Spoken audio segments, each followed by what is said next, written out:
2024 বৰ্ষত বিজেপিয়ে 100% নিশ্চিত হৈছে যে বিজেপিৰ পৰা প্ৰতিদ্বন্দ্বিতা আগবঢ়োৱা প্ৰাৰ্থীয়ে লাভ কৰিব অসমত সৰ্বোচ্চ আসন আৰু যাৰ বাবে এতিয়া বিজেপিৰ পৰা কোনে কোনে টিকট লাভ কৰিব 2024ৰ নিৰ্বাচনক লৈ এই কথা এতিয়া ব্যাপকভাৱে চৰ্চা লাভ কৰি আছে যেহেতু ফেব্ৰুৱাৰীত বিজেপিয়ে ঘোষণা কৰিবলৈ গৈ আছে প্ৰাৰ্থীৰ নাম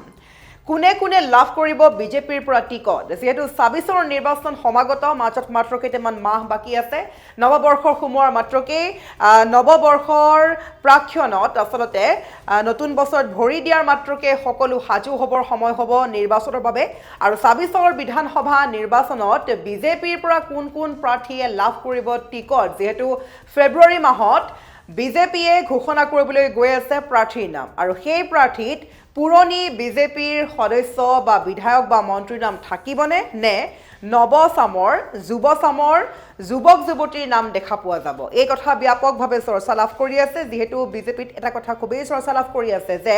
বিজেপিৰ পৰা যুৱচামক চান্স দিয়া হ'ব সুযোগ দিয়া হ'ব আৰু সেইবাবে এতিয়া প্ৰশ্ন উত্থাপিত হৈছে যে বিজেপিৰ পৰা জ্যেষ্ঠ নেতাসকলে লাভ নকৰিব নেকি টিকট নতুন চাম অৰ্থাৎ যুৱচামৰ যুৱক যুৱতীসকলক চান্স দিব নেকি বিজেপিয়ে গতিকে বিজেপিৰ পৰা ফেব্ৰুৱাৰী মাহত কোনে কোনে লাভ কৰিবলৈ গৈছে টিকট যেহেতু ফেব্ৰুৱাৰীত বিজেপিয়ে ঘোষণা কৰিবলৈ গৈ আছে 2024ৰ নিৰ্বাচনৰ বাবে আগবঢ়াবলৈ যুঁজ আগবঢ়াবলৈ সাজু হোৱা প্ৰাৰ্থীৰ নাম আৰু ইতিমধ্যে মুখ্যমন্ত্ৰীয়ে কৰিছে বৃহৎ ঘোষণা 24ৰ নিৰ্বাচনত বিজেপিৰ পৰা কোনে কোনে লাভ কৰিব টিকট সবিশেষ খবৰ লৈ আহিছোঁ এই মুহূৰ্তৰ এক ৰাজনৈতিক খবৰ নিৰ্বাচনৰ বাবে ইতিমধ্যে সম্পূৰ্ণ হৈ উঠিছে বিজেপি সম্পূৰ্ণ সাজু হৈছে বিজেপি যেহেতু ফেব্ৰুৱাৰীত বিজেপিয়ে ঘোষণা কৰিব প্ৰাৰ্থীৰ নাম যোনে যোনে এবাৰ প্ৰতিদ্বন্দ্বিতা আগবঢ়াব সেইসকল নাম আগবঢ়াব বিজেপিয়ে ফেব্ৰুৱাৰী মাহত আৰু কোনে কোনে লাভ কৰিব টিকট এই কথা ব্যাপকভাৱে চৰ্চা লাভ কৰি আছে যে 24ৰ নিৰ্বাচনক লৈ ইতিমধ্যে মুখ্যমন্ত্ৰীয়ে কৰিছে বৃহৎ ঘোষণা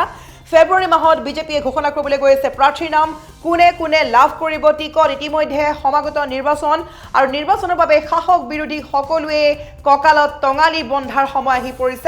ইতিমধ্যে নিৰ্বাচনৰ বাবে ঢাক ঢোল বাজিছে বুলি ক'ব লাগিব নিৰ্বাচনৰ বাবে সকলো সাজু হৈছে আৰু 24ৰ নিৰ্বাচনত বিজেপিৰ পৰা কোনে কোনে খেলিব খেল এখন যুঁজত কোনে কোনে নামিব কোনে কোনে যুঁজত প্ৰতিদ্বন্দ্বিতা আগবঢ়াব তাৰ বাবে এতিয়া এই কথা ব্যাপকভাৱে চৰ্চা লাভ কৰি আছে যেহেতু বিজেপিয়ে 100% নিশ্চিত হৈছে যে 24ৰ নিৰ্বাচনত পুনৰ সৰ্বোচ্চ আসন লৈ বিজয় সাব্যস্ত কৰিব জয়ী হৈ উঠিব বিজেপি আৰু বিজেপিৰ পৰা টিকট লাভ কৰিবলৈ বহু লোকে বিচাৰি আছে পিছে জ্যেষ্ঠ নেতাসকলৰ নাম থাকিবনে নে নৱচামৰ যুৱক যুৱতীৰ মুখ দেখিবলৈ পোৱা যাব যেহেতু বিজেপিত এটা কথা খুবেই চৰ্চা লাভ কৰি আছিলে মুখ্যমন্ত্ৰী কোৱাৰ দৰে যে বিজেপিৰ পৰা এবাৰ নৱচামক কিছু সুযোগ দিয়া হ'ব নতুন মুখ দেখিবলৈ পাব যুৱক যুৱতী সকলোকে প্ৰাধান্য দিয়া হ'ব গতিকে পূৰ্বৰ যিসকল বিধায়ক আছে বা নেতা আছে জ্যেষ্ঠ মন্ত্ৰী আছে সেই সকলৰ নাম নাথাকিব নেকি এবাৰ বিজেপিৰ প্ৰাৰ্থীৰ তালিকাত আৰু এই কথাই ব্যাপকভাৱে চৰ্চা লাভ কৰি আছে সমাগত 24ৰ নিৰ্বাচন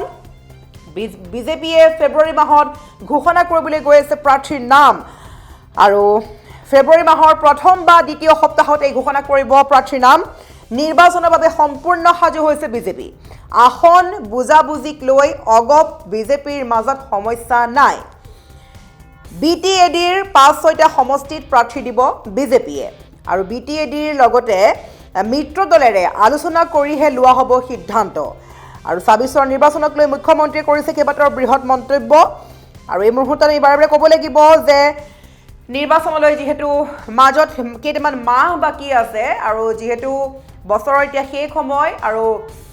নৱবৰ্ষত ভৰি দিয়াৰ মাত্ৰকে জানুৱাৰী মাহৰ প্ৰথমটো দিন সোমোৱাৰ মাত্ৰকেই নিৰ্বাচন তেনে ওচৰত বুলি ক'ব লাগিব আৰু ইতিমধ্যে শাসক দল বিজেপি সাজু হৈছে বিজেপিৰ প্ৰত্যেকগৰাকী নেতাকৰ্মী মন্ত্ৰী বিধায়কসকল সাজু হৈছে আৰু বিজেপি এতিয়া 100% নিশ্চিত হৈ আছে যে 24ৰ বিধানসভা নিৰ্বাচনত সৰ্বোচ্চ আসনেৰে জয়ী হিচাপে নাম উজ্বলাব বা জয়ী হৈ আহিব বিজয় সাব্যস্ত কৰিব বিজেপি আৰু এই কথা বাৰে বাৰে কৈছে যে জয়ী হ'ব বিজেপি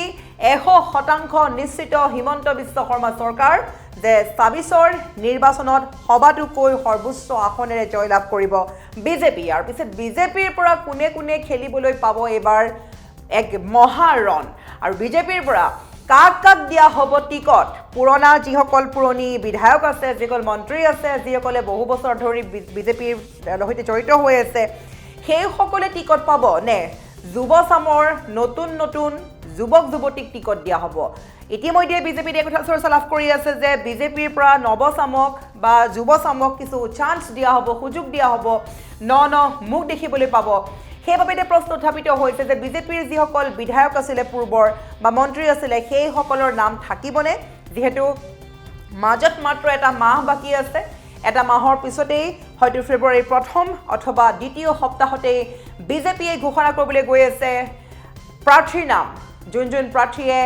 এবাৰ আগবঢ়াব প্ৰতিদ্বন্দ্বিতা আৰু সেই সকল প্ৰাৰ্থীৰ নাম অতি শীঘ্ৰেই ফেব্ৰুৱাৰী মাহৰ প্ৰথম বা দ্বিতীয় সপ্তাহতেই ঘোষণা কৰিব বিজেপিয়ে গতিকে বিজেপিৰ পৰা কোনে টিকট লাভ কৰিব এই কথা এতিয়া লাভ কৰিছে ব্যাপকভাৱে চৰ্চা